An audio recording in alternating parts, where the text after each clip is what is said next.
अस्सलाम वालेकुम। Introduction to CSS के लेक्चर नंबर 3 के साथ मैं हूं मकबूल हुसैन।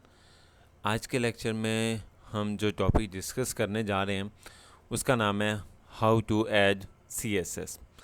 हम सीएसएस को किस तरीके से ऐड कर सकते हैं। तो ये चलते हैं, सबसे पहले डेफिनेशन देखते हैं। तो CSS is add to HTML page to format the documents according to information in the style sheet। तो जब भी हम HTML का पेज बनाते हैं तो उसके अंदर हमने CSS के जो स्टाइल है वो ऐड करने होते हैं ताकि हमारा जो पेज है उस पर मुख्तलिफ़ किस्म के स्टाइल लग जाएं, जो फॉर्मेट आ जाए जिसमें मुख्तलिफ़ कलर्स आ जाएं। तो उसको लगाने के डिफरेंट मेथड्स हैं, यानी CSS का कोड जो है वो HTML के कोड में ऐड करने के आम तौर पर डिफरेंट मेथड्स हैं। वो मेथड कौन कौन से हैं? तो आम तौर पर CSS को इंसर्ट करने के लिए हम HTML के 3 मेथड जो हैं वो इस्तेमाल करते हैं। सबसे पहला जो है इनलाइन CSS है, उसके बाद इंटरनल CSS है और लास्ट जो है वो एक्सटर्नल CSS है। हम आज के लेक्चर में इन तीनों को डिस्कस करेंगे, इनकी डेफिनेशंस भी और इनके प्रोग्राम भी। हमारे साथ रहिएगा। सबसे पहले हम इनलाइन CSS देखते हैं। Inline CSS is used to apply CSS on a single line or element। तो जो इनलाइन CSS है यानी एक लाइन या आंसर पर CSS लागू करने के लिए इनलाइन CSS का इस्तेमाल किया जाता है। यानी अगर हमने अपने प्रोग्राम के अंदर किसी एक लाइन पर या किसी एक आंसर पर अगर कोई CSS का कोड इस्तेमाल करना है तो उसके लिए हम इनलाइन CSS इस्तेमाल करेंगे। तो inline CSS is also a method to insert style sheet in HTML documents। तो इनलाइन CSS भी HTML दस्तावेज़ में स्टाइल शीट दाखिल करने का एक तरीका है। यानी अगर हमने HTML डॉक्यूमेंट्स के अंदर कोई भी चीज़ इंसर्ट करनी है, CSS की स्टाइल लगाना है, तो उसके लिए हम इनलाइन CSS का इस्तेमाल करते हैं। This method migrates some advantage of style sheet, so it is advised to use this method separately। ये तरीका स्टाइल शीट के कुछ फ़ायद को कम करता है, लिहाजा ये मशवरा दिया जाता है कि ये तरीका कम इस्तेमाल करें, क्योंकि एक लाइन के लिए इस्तेमाल होता है या एक पेज के लिए इस्तेमाल होता है। क्योंकि जब हम HTML का पेज बनाएंगे तो उसमें तो हमने बहुत ज़्यादा पेज बना सकते हैं, मसलन 35 पेज हैं या 50+ पेजेस मिलकर हमारी वेबसाइट बनती है। तो अगर हम हर पेज पर अलहदा अगर हम स्टाइल लगाएंगे तो हमारे लिए प्रॉब्लम क्रिएट हो सकती है, हमें ज़्यादा टाइम लग सकता है और टाइम ज़्यादा लगेगा तो कॉस्ट भी ज़्यादा हो सकती। इसलिए हमारी तजवीज़ यही है कि इनलाइन CSS का मेथड जो है वो ना इस्तेमाल किया जाए। If you want to use inline CSS, you should use to style attributes to the relevant tag। अगर आप inline CSS को इस्तेमाल करना चाहते हैं तो आपको स्टाइल इंतखाब मुतलका टैग का इस्तेमाल ही करना चाहिए, यानी जो टैग उसके लिए है सिर्फ वही यूज़ हो, बाकियों के ओवरऑल के लिए हम इसका इस्तेमाल नहीं करेंगे। तो हम इसका प्रोग्राम देखते हैं जी।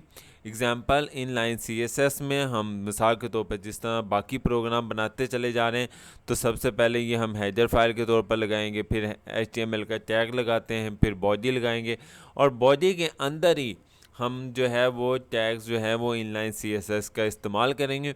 तो हम चाहते हैं मिसाल के तौर पर हमने एक हेडिंग देनी है H1 के नाम की और उसमें हमने कोई भी स्टाइल वगैरह देना है। तो इनलाइन CSS में लिखने का तरीकाकार क्या होगा?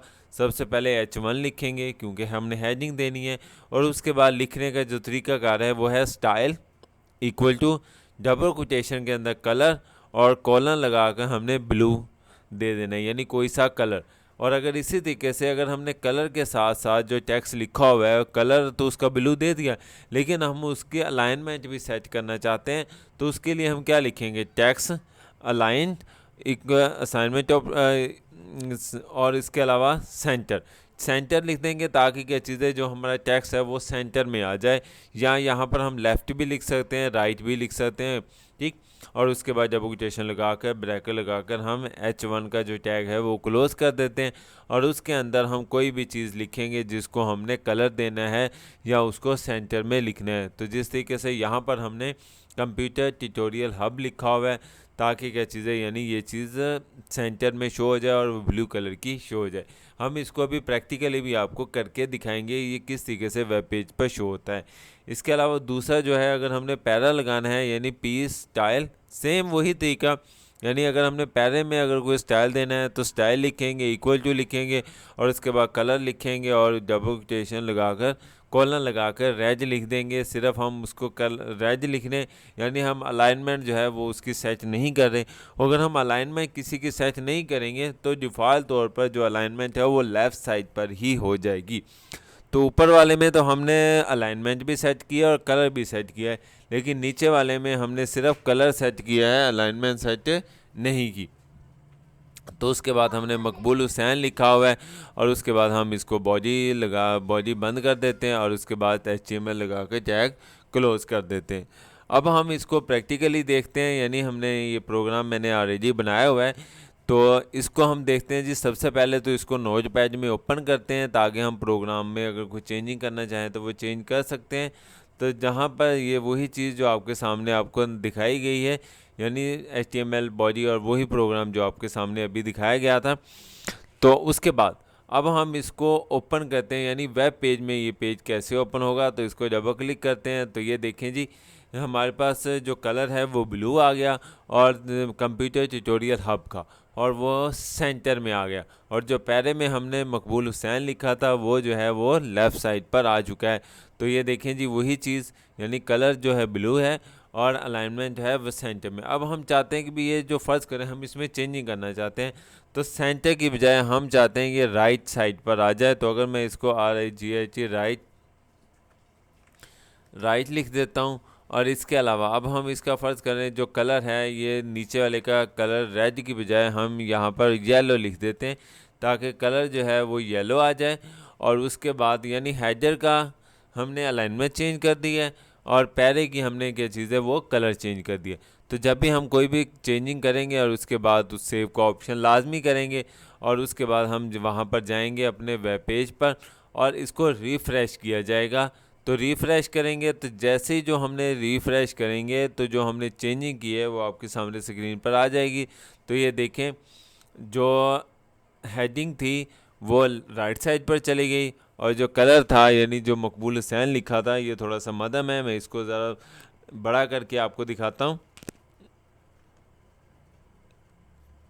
तो ये देखें जी ये हमारे पास येलो कलर का इस साइड पर आ चुका है, यानी कलर भी चेंज हो गया और उधर से उसकी अलाइनमेंट भी चेंज हो गई। हम मज़ीद अगेन मैं आपको दिखा देता हूँ, यानी येलो की बजाय अगर हम कलर चेंज कर देते हैं, यानी अगर हम चाहते हैं कि भी यानी नीचे वाले भी ब्लू आ जाए या हमारे पास कोई और कलर है, बस करें हम रेड ही लिख देते हैं। तो रेड करते हैं, सेव करते हैं, और उसके बाद और जब हम इसको दिखाते रिफ़्रेश करेंगे तो ये देखें जी वो रेड हो चुका है। उम्मीद है आपको ये वाला प्रोग्राम समझ आ चुका होगा।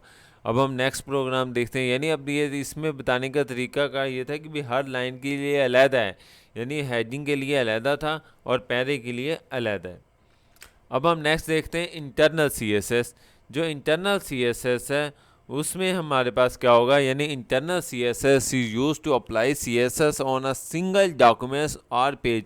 यानी ये एक लाइन के लिए नहीं है, ये एक डॉक्यूमेंट्स के लिए है या एक पेज के लिए। जो पीछे वाला था जिसमें हमने इंटरनल CSS देखा था यानी इनलाइन CSS देखा था उसमें सिंगल लाइन के लिए था, ठीक है। इसमें सिंगल लाइन नहीं होगा, इसमें सिंगल डॉक्यूमेंट्स होगा। तो अंदरूनी CSS का इस्तेमाल किसी एक दस्तावेज़ या सफ़े पर CSS को लागू करने के लिए इस्तेमाल किया जाता है।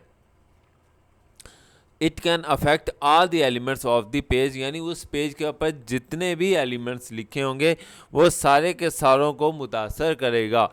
उसके बाद it is written inside the style tags with an head section of the HTML, यानी ये HTML के हेड सेक्शन में इस्तेमाल और स्टाइल टैग्स जो होता है उसके अंदर लिखा जाता है। The internal style sheet is used to add a unique style for a single document। अगर हमने सिर्फ किसी एक डॉक्यूमेंट्स पर, मिसाल के तौर पर फ्रंट पेज है या जो हमारा लास्ट पेज होता है, उसको हम डिफरेंट स्टाइल से बनाना चाहते हैं, बाकी जो स्टाइल जो पेज हैं वो सारे एक स्टाइल से आ जाएं, तो उसके लिए हम इंटरनल CSS का इस्तेमाल करते हैं ताकि हमारा जो फ्रंट पेज है वो ज़रा खूबसूरत सा बन जाए, जो बाकी पेज हैं वो सारे एक साइज तरह के बन जाए। तो उसके लिए हम इंटरनल CSS का इस्तेमाल करते हैं। तो it is define in head section two the HTML page inside the style tag. तो इसकी वजाहत हम टैग्स के अंदर HTML सफ़े के जो हेड सेक्शन है उसमें ऐड करके इस्तेमाल कर सकते हैं। हम इसको अब प्रोग्राम को देखते हैं जी। हमारे पास सेम उसी तरीके से हमारे पास HTML आएगा, हेड आएगा, स्टाइल आएगा, क्योंकि अभी मैंने कहा कि हम इसको स्टाइल के अंदर लगाएंगे, बॉडी के अंदर नहीं, पहले स्टाइल लगाएंगे और उसके बाद बॉडी का इस्तेमाल करेंगे। उसके बाद बॉडी लगाते हैं तो बैकग्राउंड कलर हम लाइनिंग लिख दिया, उसके बाद बॉडी क्लोज हो गई, उसके बाद H1 लिखा है, H1 का जो कलर है यानी जो हम हेडिंग देंगे वो हमारे पास कलर जो है मैरून है। उसके बाद माइग्रेशन जो है यानी जो हमारे पास उसका साइज़ है वो क्या चीज़ है, वो लेफ़्ट साइड पर है और वो कितने का जी, वो 40 पिक्सल का होगा। इसको अभी हम देखते हैं तो आपको समझ आ जाएगा जब हम प्रैक्टिकली आपको ये चीज़ दिखाएंगे। उसके बाद स्टाइल जो है वो हमने क्लोज कर दिया। अब हम क्या चीज़ है यानी हेड क्लोज कर दिया, बॉडी क्लोज कर दिया, और उसके बाद जो हमने लिखा होगा यानी हेड में वो वहाँ पर शो हो जाएगा और जो पैरा है वो भी वहाँ पर शो हो जाएगा। अब हम इसको देखते हैं यानी अपने प्रोग्राम को देखते हैं। तो प्रोग्राम पहले मैं इसको नोटपैड में ओपन करता हूँ ताकि आपको ये देखें जी, ये वही प्रोग्राम जो आपके सामने अभी आपको समझाया है वो स्क्रीन पर आ चुका है। बस सर वो थोड़ा सा 5 मिनट, ठीक।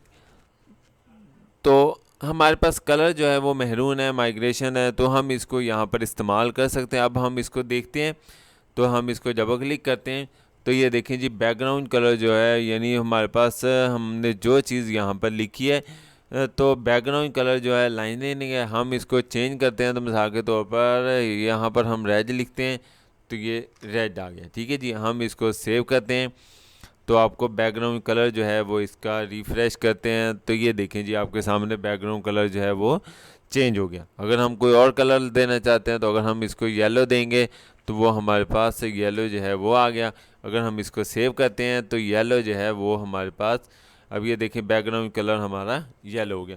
तो ये वाला उम्मीद है आपको समझ आ चुका होगा किस तरीके से बैकग्राउंड कलर हम इसको चेंज कर रहे हैं। तो ये देखो पूरे पेज का अब जो है इफेक्ट यानी हमारे पास जो चेंजिंग आ रही है जो हम बताना चाह रहे हैं, तो यानी हमारे पास H1 में कलर जो है वो चेंज हो गया। अब हमारे पास माइग्रेशन जो है वो 40 है, 40 पिक्सल का मतलब है यानी जो अलाइनमेंट है वो सेंटर में नहीं है, हमारे पास 40 यानी एक पेज से हट के 40 है। अगर हम इसको ज़्यादा करेंगे तो वो थोड़ा सा और हट के हो जाएगा। मिसाल के तौर पर 40 की बजाय हम यहाँ पर 70 करते हैं तो हम इसको सेव करते हैं तो ये देखना यहाँ पर आपको वाज़ा नज़र आएगा यानी ये पहले 40 के पिक्सल के था, अब यहाँ पर क्या चीज़ है 70 है। तो ये देखें 70 के लगभग थोड़ा सा आगे हो गया। अगर हम इसको और करते हैं मिसाल के तौर पर 70 की बजाय अगर हम 150 कर देते हैं और उसके बाद हम इसको सेव करते हैं तो ये देखेंगे यानी ये जितना माइग्रेशन मार्जिन अगर आप चाहते हो कि भी यानी वो पेज से आगे आ जाए तो वो हम यहाँ पर सेट करते हैं तो ये देखें जी और 150 यानी स्टार्ट पेज से आगे तक जो है वो मार्जिन हमारे पास सेट हो जाए। तो उसके लिए हम जी ये चीज़ एक्सटर्नल CSS का इस्तेमाल करते हैं। उसके बाद देखा जाए यानी मकबूल साइन जो है उस पर किसी किस्म का इफेक्ट नहीं जा रहा, सिर्फ हमारे पास जो H1 है उसी पर ही इफेक्ट चल रहा है। उसके बाद हमारे पास जो नेक्स्ट है वो है एक्सटर्नल CSS। तो एक्सटर्नल जो है वो यानी वो जो सबके लिए इस्तेमाल हो, यानी external CSS use to apply CSS on multiple pages और ऑल पेज, यानी अगर बहुत ज़्यादा पेजेस बैरूनी CSS का इस्तेमाल एक से ज़्यादा सफ़ात या तमाम सफ़ात पर CSS लगाने के लिए किया जाता है। तो here we write all CSS code in CSS file, its extension must be .css file example style .css। हम यहाँ CSS के तमाम कोड को CSS फाइल में ही लिखते हैं तो इसकी तोसी मिसाल के तौर पर बैरूनी तर्ज की शीट आम तौर पर इस्तेमाल की जाती है जब आप मुतअद्दिद सफ़हात में तब्दीलियाँ लाना चाहते हैं। यानी अगर फ़र्ज़ करो 15 पेजेस हैं तो आप चाहते हो कि भाई हर पेज में वो चेंजिंग आ जाए, तो उसके लिए हम एक्सटर्नल CSS का इस्तेमाल करेंगे, क्योंकि हर पेज पर जा जाकर हम चेंजिंग नहीं करना चाहते। हम चाहते हैं कि भी सारे पेजों पर इकट्ठी ही तब्दीली आ जाए। तो external style sheet is generally used when you want to change the multiple. तो ये वही बात, यानी अगर हम मल्टीपल पेजेस पर चेंजिंग करना चाहते हैं तो it is ideal for the condition because ये ज़्यादा बेहतर है हमारे लिए। ये इस हालत में आइडियल है क्योंकि ये आपको सिर्फ़ एक फ़ाइल को तब्दील करके पूरी वेबसाइट की शक्ल जो है वो तब्दील करने में सहूलत फ्राहम कर सकता है। तो it is use to link tag on every pages and the link tag should be put inside the head section. तो इसमें हर सफ़ात पर लिंक टैग का इस्तेमाल होता है और लिंक टैग को ही हेड सेक्शन में ही रखना पड़ता है। तो आइए चलते हैं, हम इसको प्रोग्राम की मदद से आपको समझाते हैं। तो हम सबसे पहले हेड में लिंक लिखेंगे, REL यानी relevant equal to style sheet, और यहाँ पर जब भी हम लिंक लिखते हैं तो HREF का इस्तेमाल किया जाएगा और MyStyle.cs ये हमारा जो है ना ये टैग है मल्टीपल पेजेस को ऐड करने के लिए। उसके बाद हम हेड लगाएंगे, बॉडी लगाएंगे, और बॉडी के अंदर जो है वो हम अपना कोड लिखेंगे, कंप्यूटर ट्यूटोरियल हब, और इसके अलावा पैरा लिख दिया है मकबूल हुसैन, और उसके बाद बॉडी क्लोज कर दिया और HTML जो है वो क्लोज कर दिया। अब हम इसको देखते हैं जी अपने प्रोग्राम को।